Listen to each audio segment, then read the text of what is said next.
presse à la présentation.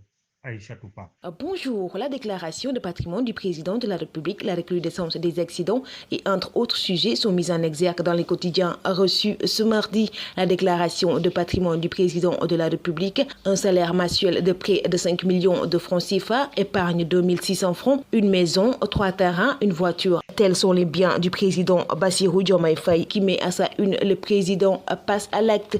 Selon le journal Le Quotidien, des ressources acquises grâce aux avantages de sa fonction et affiche à sa une Diomaye s'affiche. Le journal Rewmi Quotidien aborde dans ce même sillage et avec à sa une Bassirou Diomaye Faye étale sa petite fortune, lit-on dans ce quotidien. Le violent accident de la route entre Ngaye et Kébémer fait 11 morts dans une collision entre un camion et un minibus. La routine se désole. Le journal Bës Bi Le Jour. Nous allons être beaucoup plus durs dans les sanctions selon le ministre des Transports El Malick Ndiaye, lit-on dans ce quotidien. 21 morts sur la route en espace de 4 jours, titre La Tribune. Hier, 12 personnes sont mortes dans une collision. Un camion tue 3 enfants de moins de 5 ans. Jeudi, 6 morts ont été enregistrés à Ndoudoumadi. L'axe Kaolack Tamba Bakel enregistre une dizaine de chocs mortels chaque année, lit-on dans ce quotidien. 12 morts et 8 blessés graves dans une collision entre un camion et un minibus à Palméon, lit-on dans le quotidien Vox Pop. C'est un dépassement défectueux qui est à l'origine. Le camion a tenté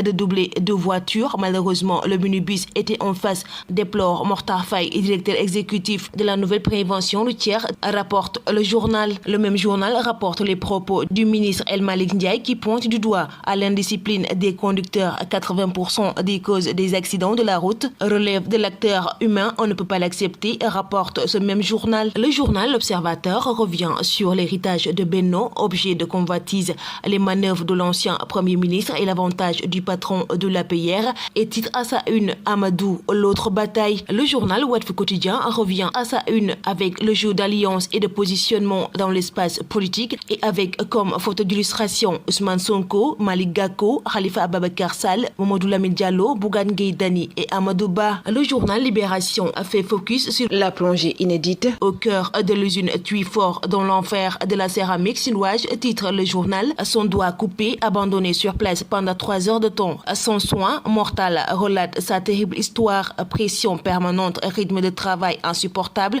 avec des équipes de jour et de nuit, repos insuffisant, accident de travail, salaire de misère, contrat à durée déterminée sans cesse renouvelé, tout un système esclavagiste relevé par les témoignages inédits. Les Chinois noirs, ces Sénégalais qui jouent contre leurs compatriotes au sein de l'usine, rapporte le journal Libération. Le journal Stade revient sur le mercato des Lions au Monaco, sauf la pépite Lamine Camara. Le journal Sunulam revient sur son entretien avec le vainqueur du CLAF 2024, Doudou Sané. Mon rêve est d'affronter Franc, rapporte le journal. Le même journal s'interroge également sur l'après-duel de Modulo. Cite Balla Gaye va-t-il attendre? S'interroge le journal. Mesdames et messieurs, bonne lecture. Suñu presse vous est offert par Air Sénégal.